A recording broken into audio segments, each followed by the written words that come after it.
महात्मा गांधी अंतर्राष्ट्रीय हिंदी विश्वविद्यालय वर्धा के इस स्टूडियो में आप सबका हार्दिक स्वागत।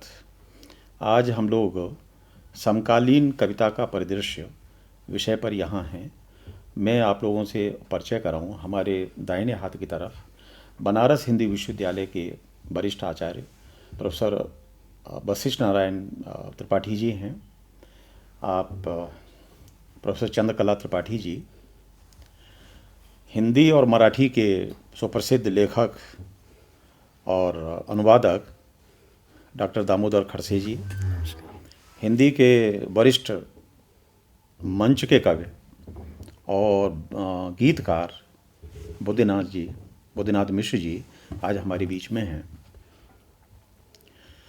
मैं प्रोफेसर चंद्रकला त्रिपाठी जी से ये निवेदन करूंगा कि वो कृपया इस विषय पर प्रकाश डालें कि जो आज समकालीन कविता का जो परिदृश्य है, जो हम ये मानते हैं कि लगभग 80 के बाद की जो कविता है, जिसमें बहुत ऐसे कवि हैं कि जिनका कि हिंदी में एक अलग प्रकार का योगदान है और जिनका नाम भी है, तो आप उन कवियों को अपनी परंपरा से, यानी जो 1980 से जो पहले के जो हिंदी कविता है और 1900 बाद की 80 के बाद की जो कविता है, यानी जो हमारी समकालीन कविता है, इसको किस तरह से अलग करेंगी कि समकालीन कविता क्या उस अपनी पूरी जो पुरानी कविता है 80 से पहले कविता, क्या उससे जुड़ी है, और जुड़ी है तो कहाँ तक जुड़ी है? पहली बात तो ये है कि हिंदी कविता में आधुनिक हिंदी कविता जिसे हम कहते हैं, उसका एक स्पष्ट सामाजिक और समाज की पुनर्रचना से संबंध रहा है। हम एक तरीके से अगर हम नाम ही गिनाएं तो हम भारतेंदु की कविता को छोड़कर समकालीन कविता पर बात नहीं कर सकते। हालांकि भारतेंदु ने भाषा के स्तर पर एक पुरानी भाषा ही कविता में अपनाई थी, ब्रज भाषा, मगर जो उनकी मुकरियाँ थीं, उनके नाटकों के बहुत सारे जो गीत थे, लावनियाँ थीं, उनमें आधुनिक चेतना का एक स्वर दिखाई दिया जो आगे बढ़ता हुआ क्रमशः द्विवेदी युग में उसकी नैतिक चेतना से, देश से, स्वदेश प्रेम से, स्वदेश के निर्माण के सपनों से जुड़ा। छायावादी कवियों ने, जिनमें समकालीन कवि सबसे ज़्यादा निराला से खुद को जोड़ते हैं, उसमें आकर देखिए तो किस तरह से एक देश का, उसके नवजागरण का स्वप्न देखा जाता है। और उसी निरंतरता से संवाद करते हुए छायावादोत्तर रचनाशीलता के भीतर, उस इतिहास के भीतर हम देखते हैं जिसमें कई तरह की प्रवृत्तियां दिखाई देती हैं, लेकिन सबसे ज़्यादा अग्रगामिता अगर कहीं पहचानी गई तो प्रगतिशील कविता में पहचानी गई। प्रगतिशील कविता के वो कवि जिन्हें हम नागार्जुन, त्रिलोचन, केदारनाथ अग्रवाल, मुक्तिबोध, शमशेर जैसे कवियों के रूप में जानते हैं, ये तमाम कवि निराला की चेतना से जुड़ते हैं। भाषा के स्तर पर निराला जो नयापन दे रहे थे, छंद के स्तर पर निराला जो नयापन दे रहे थे, विषय के स्तर पर निराला जो नयापन दे रहे थे, उससे जुड़ते हैं। उसके अलावा अगर हम इस बात को न भूलें कि ये सारी कविताएं स्पष्ट रूप से एक ऐतिहासिक समय से अंतर्क्रिया करते हुए जो भी नयापन है, भावबोध के स्तर पर, मूल्य चेतना के स्तर पर, शिल्प के स्तर पर संवाद कर रही हैं, अंतर्क्रिया कर रही हैं। जब हम समकालीन कविता कहते हैं तो देखिए इसमें एक शब्द है समकाल। क्या है ये समकाल? आपने कहा 1980।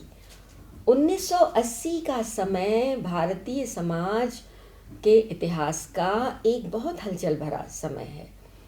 एक तरफ ये विरासत है इन कवियों की, और दूसरी तरफ एक तरीके से प्रगतिशीलता के जो मूल्य हैं, जो थोड़े प्रखर मूल्य थे, जिसमें धूमिल हैं, ख़ास तौर से मैं धूमिल का नाम लूँगी, इन कवियों के रूपों को।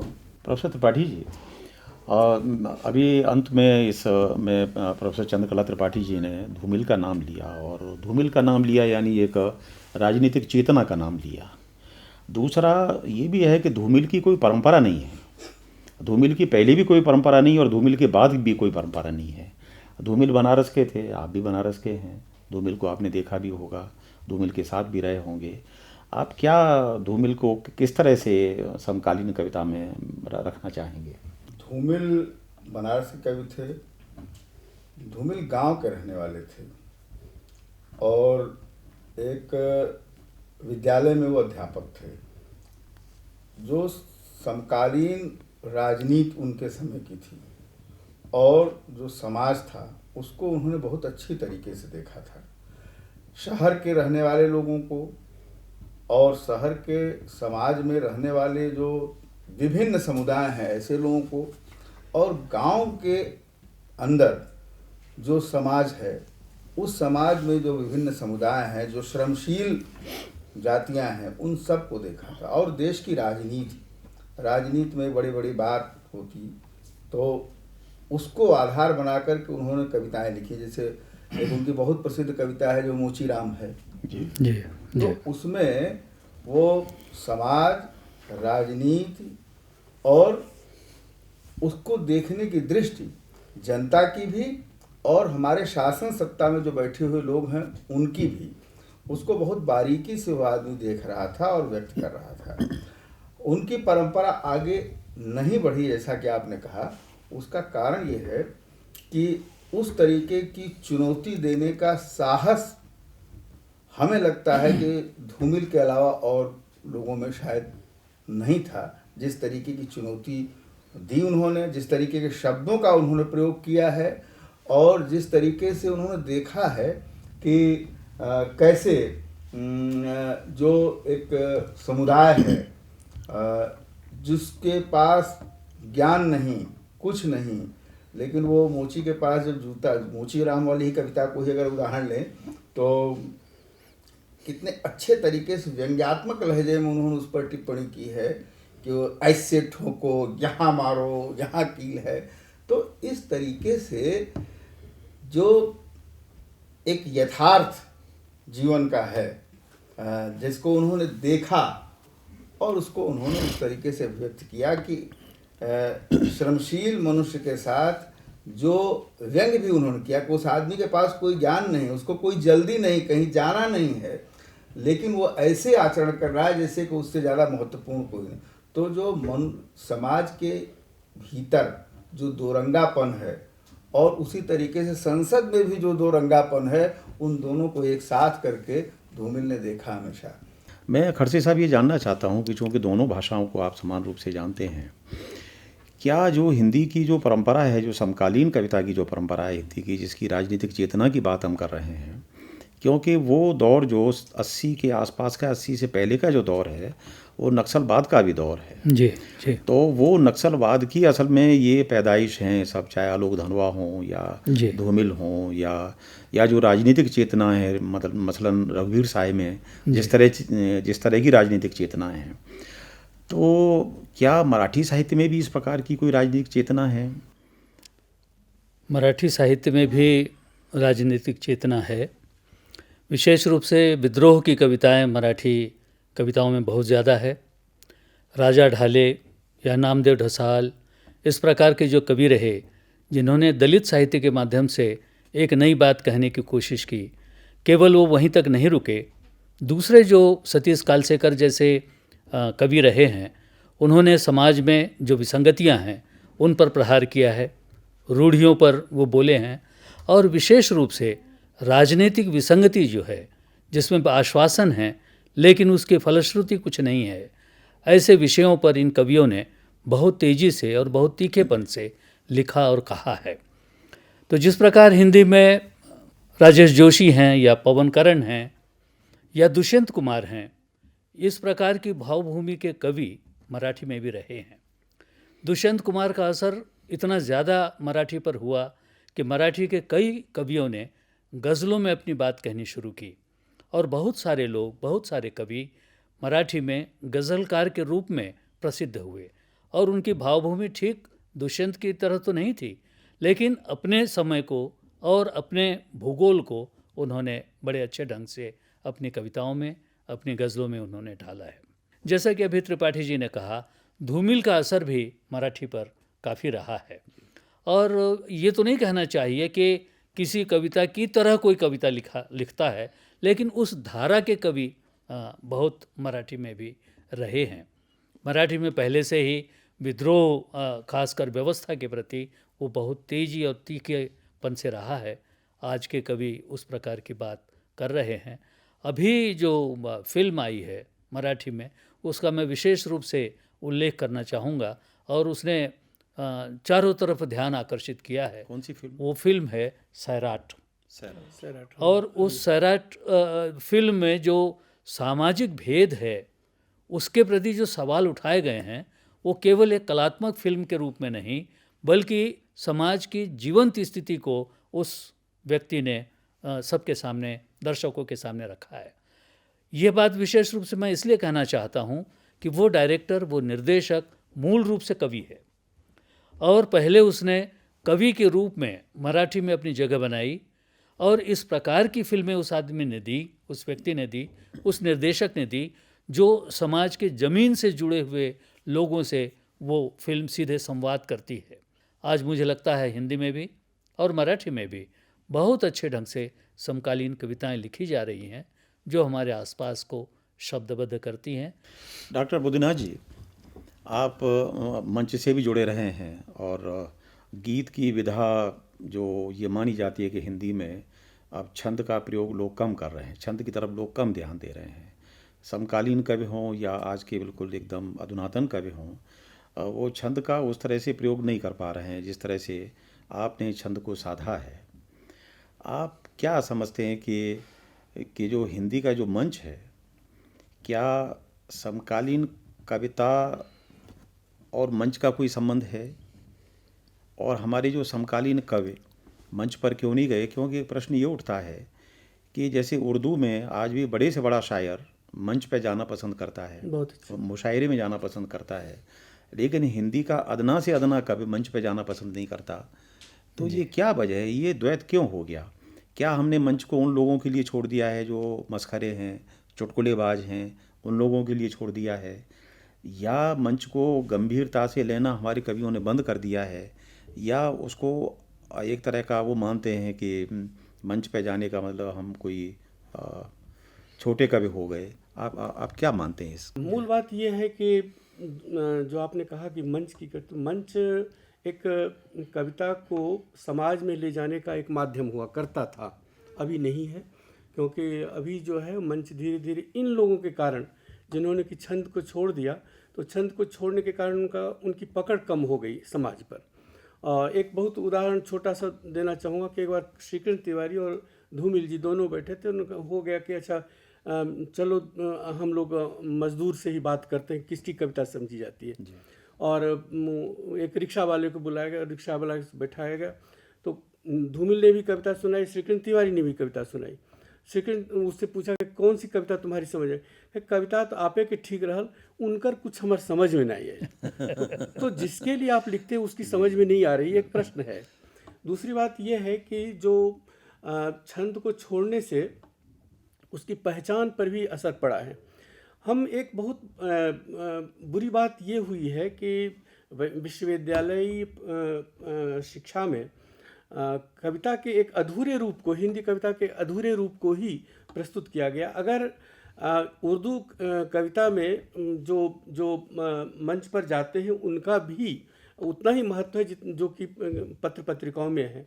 हिंदी में ऐसा क्यों नहीं हुआ कि शंभुनाथ सिंह, वीरेंद्र मिश्र, ये सब जो कि बहुत बड़े महारथी हैं कविता के, उनको क्यों नहीं लिया गया? ये सबसे बड़ा सवाल है। और इसके कारण अगर हम मानते हैं कि 50 साल में हिंदी कविता मरी है, मरणोन्मुख हुई है, तो इसमें हमको कोई अपशब्द न कहे। ये स्थिति ये है कि हिंदी कविता से बच्चे जो हैं आतंकित हो गए हैं, क्योंकि नकारात्मक कविता ज़्यादा आ गई है। इसके माध्यम से जो छंद मुक्त कविता के माध्यम से पहचान एक आवश्यक तत्व है कि किसको हम कविता कहेंगे, किसको कविता हम नहीं कहें। इसका भी कोई एक मानदंड होना चाहिए। और दूसरी बात यह है कि कौन सी हमको कविता केवल नकारात्मक कविता ही कविता है, सकारात्मक कविता नहीं है, ये भी हमको विचार करना है। अगर शंभुनाथ सिंह कहते हैं कि बादल को बाहों में भर लो, एक और अनहोनी कर लो, ये भी आधुनिक समझ की और एक वैज्ञानिक सोच को प्रस्तुत करने वाली कविता है, इसको क्यों नहीं जगह मिलेगी।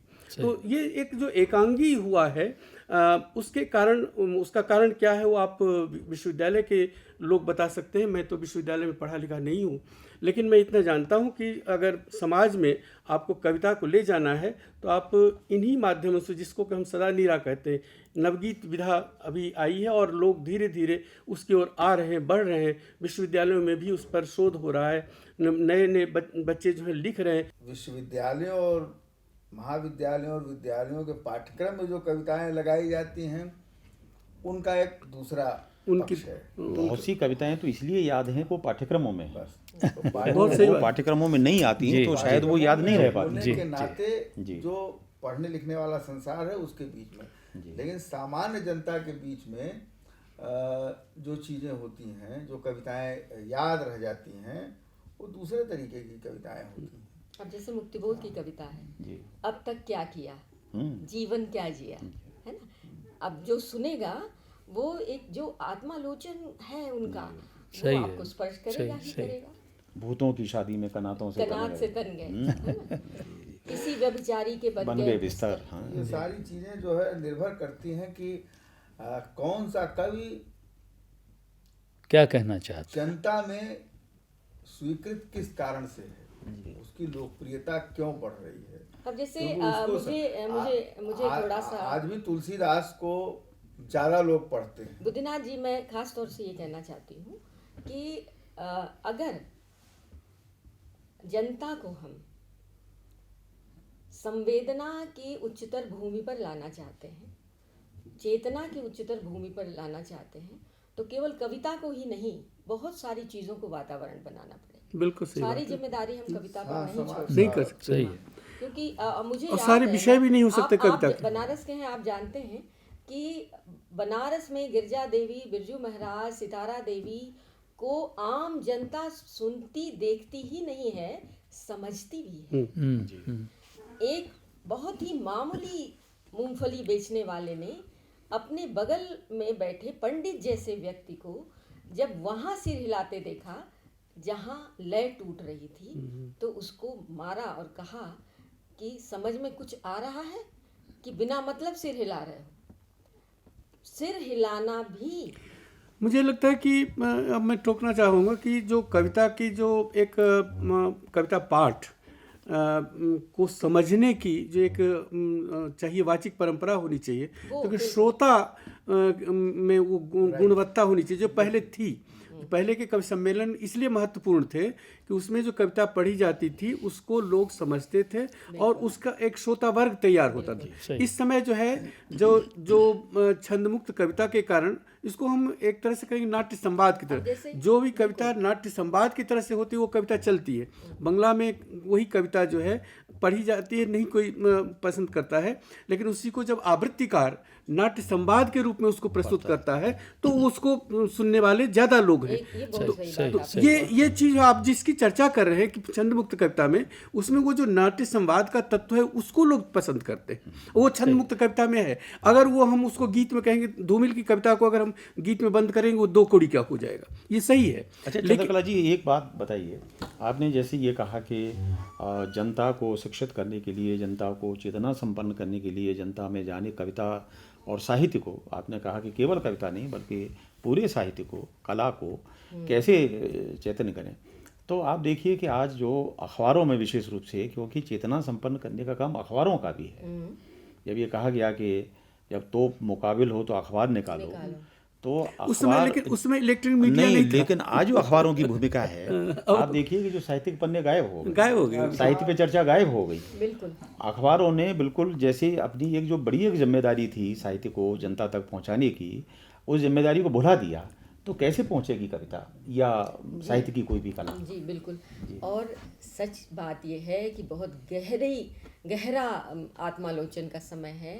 साहित्य, शिक्षा, कला, मीडिया या जितने भी माध्यम हैं, अगर आप निर्भीक हो के बात करना चाहेंगे तो कौन सी चीज़ें उनको नियंत्रित कर रही हैं आपको देखना होगा। क्या वो चीज़ें ये चाहती हैं कि जनता साक्षर हो, समझदार हो उच्च स्तरीय स्तर पर चेतना संपन्न हो, जिसका मतलब होता है, जिसको हमारे बड़े कवियों ने बीड़ा उठाया था कि आपके हाथ में शक्ति जा रही है देश चलाने की, आपको प्रबुद्ध होना, आपको हस्तक्षेप करना है, आपको ज्ञानवान होना है, और ये पूरी प्रक्रिया चली है। लेकिन आज हम केवल बहुत ज़्यादा पढ़ने वाले हमारे बच्चे रुपया छापने की मशीन बन जाते हैं। हिंदी कविता उधर भी इशारा करती है ना। आप एक जो मूल्य चेतना का जो एक स्तर है वो बहुत कमज़ोर हुआ है। शिक्षा में भी आप, शिक्षा जो है आजीविका का माध्यम है। शिक्षा शिक्षित होने का, चेतना संपन्न होने का माध्यम नहीं है। शिक्षा प्रकारांतर से आज, और जो ये उच्चतर जीवन का जो एक सपना बुना जा रहा है इस समय, हर व्यक्ति उधर भाग रहा है। मंच पर अबुद्दीनाथ जी देखिए, क्या गंभीर कविताएं लोग सुनना चाहते हैं। आप अपनी गंभीर कविताएं अपने दिल में दबाए लौट आते हैं। और ये उस मंच की बात नहीं कर रहे हैं, सामान्य जन के बीच, आप प्रबुद्धों के बीच में बैठकर देखिए कि क्या आप विडंबनाओं की ओर गहरे इशारे करने वाली नहीं। लेकिन एक बात बताइए कि उर्दू में क्यों सुनते हैं लोग? उर्दू में भी मैं नहीं सुनी जाती। नहीं, उर्दू में बड़े से बड़ा जो शायर है, मेरी बहुत ही दुखती नस पे उंगली रखी। जी। मैं गालिब को पिछले दिनों पढ़ रही थी, गालिब का और उनका समय पढ़ रही थी जी। गालिब को भी उनके समय में न सुना गया न सराहा गया। नहीं, आप देखिए, गालिब कठिन है। जहाँ गालिब ये मानते हैं पारसी को, और वो मानते हैं कि मैं ईरान के बड़े परिवार से, बड़े उससे, वहाँ गड़बड़ है। नहीं, गालिब में जब सहजता आई तो गालिब आप तो बड़े लोकप्रिय हुए। आप जो प्रश्न आपने उठाया है उसका मैं जवाब देना चाहूँगा जी। कि उर्दू में जो मुशायरा होता है उसमें जो श्रोता आते हैं वो भी एक तरह से आस्था लेकर आते हैं, एक धार्मिक भाव लेकर के आते हैं कि जैसे ये पूजा की कोई चीज़ है। वो भावना हिंदी कवि सम्मेलन में नहीं है। यहाँ लोग आते हैं मजा लेने के लिए, ये मजा लेना, और वहाँ पर वो इसलिए उसको वहाँ जो है अच्छी कविता सुनी जाती है, अच्छी शायरी सुनी जाती है। यहाँ पर अच्छी शायरी नहीं, अच्छी कविता नहीं सुनी जाती। तो ये मजा लेने की परंपरा किसने खत्म की? अब ये मतलब एक जमाने में महादेव वर्मा जाती थी, निराला जी उन्होंने बंद कर दिया, जाती थी, सारे के सारे बच्चन जी जाते थे, माखनलाल चतुर्वेदी जाते थे, हमारे बड़े साहित्यकार मंच पे गए हैं। तो क्या वजह हुई कि आज मंच हमने उन लोगों के लिए मुझे ऐसा लगता है कि ये व्यवसायीकरण इतना ज़्यादा हो गया इसका, और आर्थिक पक्ष इतना मजबूत हो गया है कि लोगों को जो पसंद है उस तरह से कवि लिखना चाहते हैं। मंचों पर देखिए मुख्य रूप से अबुद्दीनाथ जी हैं यहाँ पर, मुख्य रूप से जो हास्य की, व्यंग्य की भी नहीं, हास्य कविता भी नहीं, चुटकुलेबाजी, केवल चुटकुले। तो गंभीर गीतकार भी कतराने लगे चुटकुले, इसलिए कि वो हमारे गंभीर कवि अलग हो गए। गंभीर गीतकार कतराते हैं इसी जगह। ये बड़ा कठिन समय है जिस कठिन समय में हम रह रहे हैं। हालांकि हम भूमंडलीकरण की बात कर रहे हैं, बड़े उदारीकरण की बात कर रहे हैं, लेकिन इस उदारीकरण ने, इस भूमंडलीकरण ने कलाओं को बहुत पीछे धकेल दिया है। इसलिए नई पीढ़ी आज कलाओं की ओर नहीं जा रही है, साहित्य की ओर नहीं जा रही है। कलाओं से उनका कोई वास्ता नहीं है, बल्कि वो उन चीज़ों की ओर जा रही है जो कि उसे पैकेज दे सकें, बड़ी नौकरी दे सकें, विदेशों में भेज सकें। तो एक बड़ा संकट समकालीन कविता के सामने है। और मैं यदि इसे कहूँ कि साहित्य के सामने एक बड़ा संकट आज हमारे सामने है, उस बड़े संकट पर भी आप लोगों ने प्रकाश डाला, उस पर चर्चा हुई, और समकालीन कविता के चुने हुए मुद्दों पर, उनकी चुनौतियों पर जिस तरह से खुले रूप में चर्चा हुई, आप सब लोग इस पर चर्चा में आए, समकालीन कविता पर बात की। आप सबका बहुत बहुत हार्दिक धन्यवाद। आपको भी धन्यवाद, बहुत बहुत धन्यवाद।